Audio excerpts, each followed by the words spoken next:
Bueno, vamos a hablar sobre aulas inclusivas, como le decía, pero de una mirada desde la neuroeducación, es decir, desde la educación emocional. Vamos a hacer esta presentación.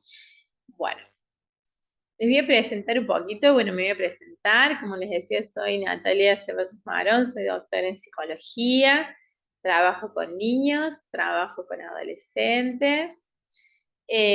Soy diplomada en neuropsicología infantil, trabajo desde la neuroeducación, desde la neurociencia, trabajo con estudiantes o con jóvenes con altas capacidades, con TDAH, también soy diplomada en TEA, y bueno, me dedico a la investigación, trabajo sobre regulación emocional, y bueno, también tengo algunas publicaciones científicas que bueno, que pueden ver en Google Académico, se pueden acercar y ver un poquito lo que es la trayectoria. Hoy, ¿qué vamos a hablar? Se pasa. Sobre aulas inclusivas. ¿Y sobre qué nos voy a invitar a reflexionar? Acerca de qué hablamos cuando hablamos de inclusión, qué ocurre en las aulas donde haya estudiantes con que presentan algún tipo de dificultad, qué herramienta pueden utilizar los docentes para lograr una verdadera inclusión de los estudiantes. Y bueno, después le voy a hacer esta pregunta que me gustaría que en algún momento me la respondan, y es, ¿la inclusión es una realidad o es un simple deseo? Bueno, justamente sobre esto nos vamos a preguntar. Cuando hablamos de educación inclusiva, es necesario que nosotros podamos lograr garantizar el acceso a la educación de calidad de todos los estudiantes, ¿sí? ¿Y eso qué significa? Que podamos eliminar las barreras. Eliminar las barreras, y ahí vamos a hablar de qué tipo de barreras. También es importante poder lograr mejores aprendizajes. Y acá, cuando hablamos de inclusión, un punto a tener en cuenta es saber en el lugar en el que estamos cuáles son las leyes vigentes, ¿sí?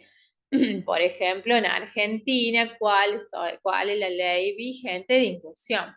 ¿Cuál es la resolución vigente del lugar en el que estoy?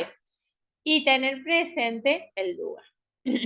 Por ejemplo, voy a hablar, no sé, la resolución del lugar donde estoy. Yo estoy en este momento en Argentina, en la provincia de Córdoba, y la resolución vigente es la 1825/19. Entonces, si yo tomo la resolución, voy a poder saber qué es lo que dice la resolución acerca de inclusión y de los estudiantes que yo voy a tener en el aula. También tengo que tener presente el DUA. ¿Y qué es el DUA? Porque se hacen muchos cursos, capacitaciones acerca del DUA. El DUA es el diseño universal para el aprendizaje.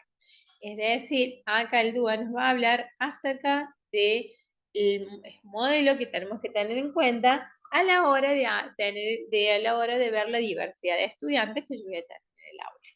¿Cuál es el objetivo? Que haya una inclusión y que esa inclusión sea efectiva. Y que, como yo le decía, tratemos de lograr minimizar las barreras. ¿Qué tipo de barreras?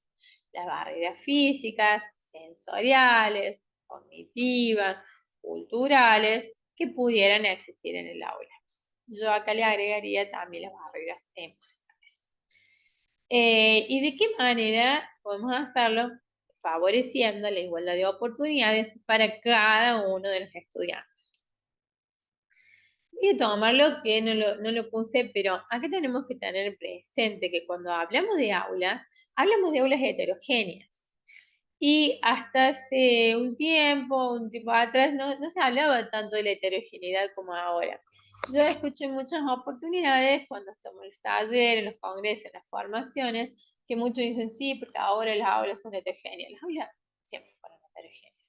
Lo que pasa es que no estaba puesta la mirada en cada uno de los estudiantes, como se pone ahora, en la individualidad de cada uno de ellos, ¿sí? Y es muy importante esto. ¿Por qué es importante tener presente la individualidad de mis estudiantes? Porque no todos aprenden al mismo ritmo, no todos presentan las mismas fortalezas, no todos presentan las mismas dificultades. Y si yo trato de enseñarles a todo al mismo ritmo, a la misma forma y con las mismas herramientas, y bueno, no voy a lograr una educación de calidad para todos. Voy a lograr una educación para seguramente para un grupo. Y yo tengo que tener presente a todo y cada uno de los estudiantes que esté en mi aula. ¿Sí? Entonces, es para lograr un proceso de inclusión escolar adecuado, tengo que identificar, ver cuáles son las propuestas pedagógicas que sean apropiadas y enriquecedoras, como dice ahí, para cada uno de mis estudiantes. Eso no me lo tengo que olvidar. También tener presente cuáles son las fortalezas y no solo las debilidades. ¿A qué me refiero con esto? Que en varias ocasiones las personas tendemos a ver, bueno, cuáles son las debilidades, en qué le cuesta y todo a mi estudiante o que está en el aula, ¿sí? Pero no me paro desde el otro lugar, a ver cuáles son las fortalezas. Y como yo siempre digo, si yo me paro de la fortaleza, es más fácil poder trabajar. ¿Por qué? Porque yo voy a saber qué es lo que le gusta, qué lo motiva, qué le hace bien, si este estudiante trabaja mejor con cómics, si este estudiante trabaja mejor, bueno, o sea, cuáles son manera oral, por ejemplo, este estudiante resuelve, no sé, la actividad de manera escrita, de mejor manera. Entonces, si yo puedo pararme y ver cuáles son las fortalezas, me va a ser más fácil lograr un proceso de inclusión. Y cuando hablamos de inclusión, hablamos de todo el grupo de estudiantes, ¿sí? Porque si no, estamos haciendo, simplemente tenemos un estudiante en el aula y no estamos incluyendo como corresponde, ¿sí? Simplemente está ahí en el aula, está integrado en el aula y no está incluido, no es parte del grupo y eso cada uno estudiante lo siente. Y como le decía, trabajar las emociones en el aula. Los educadores, ¿sí? Los docentes que están en el aula, ¿qué tenemos que saber?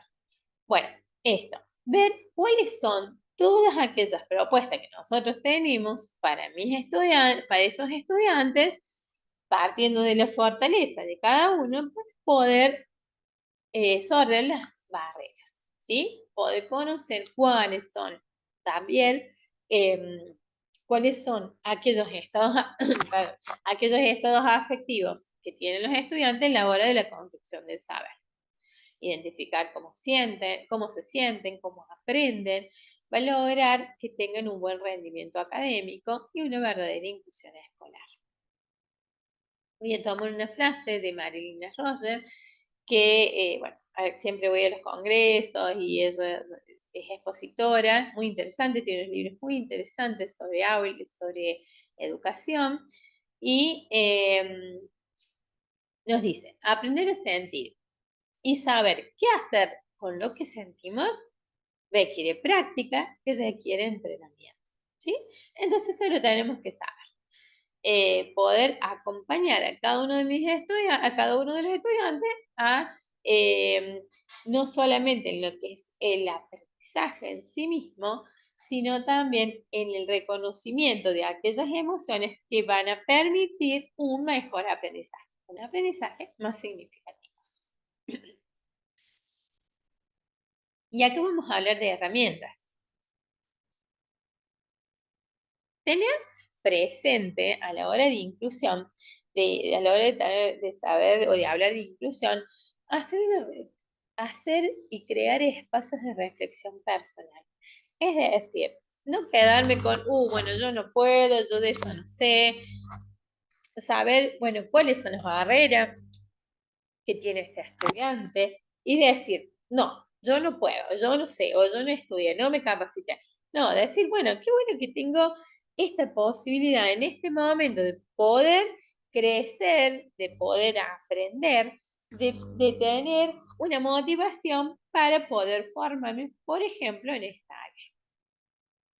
Crear espacios seguros a nivel emocional, trabajar la empatía, la confianza en sí mismo en cada uno de los estudiantes, trabajar el bullying en las aulas, trabajarlo también a nivel institucional,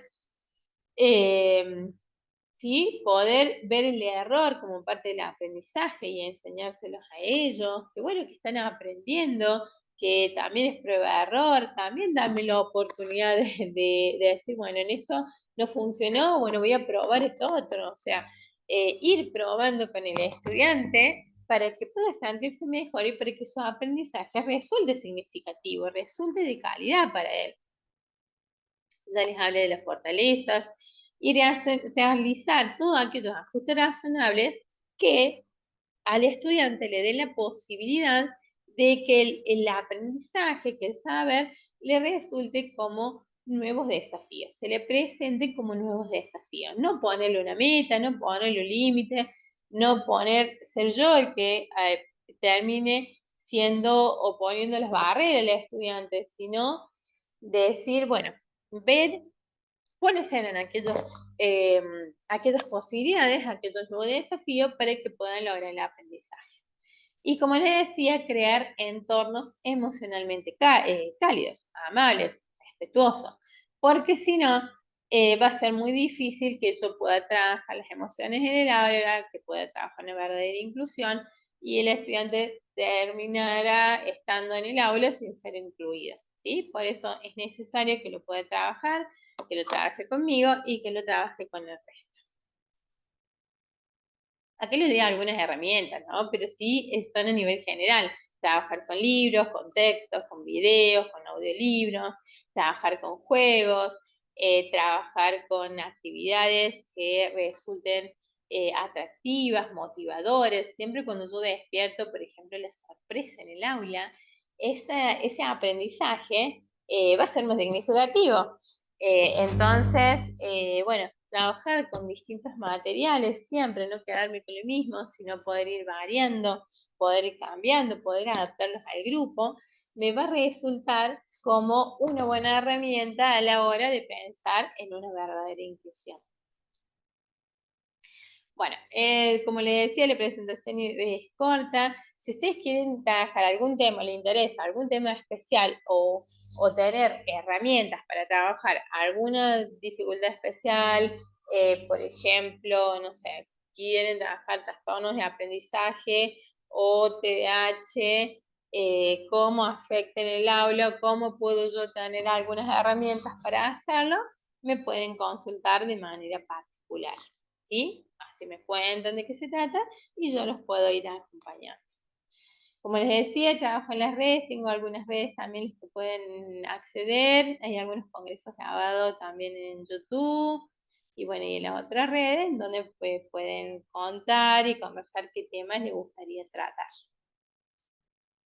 Bueno, les agradezco mucho por la participación, por la escucha, por su atención y espero que les pueda servir, que les pueda ayudar a formarse, siempre teniendo una mirada con amor, con respeto hacia mí, hacia el otro, y vamos a poder lograr siempre aulas más amables, más inclusivas y un lugar de aprendizaje.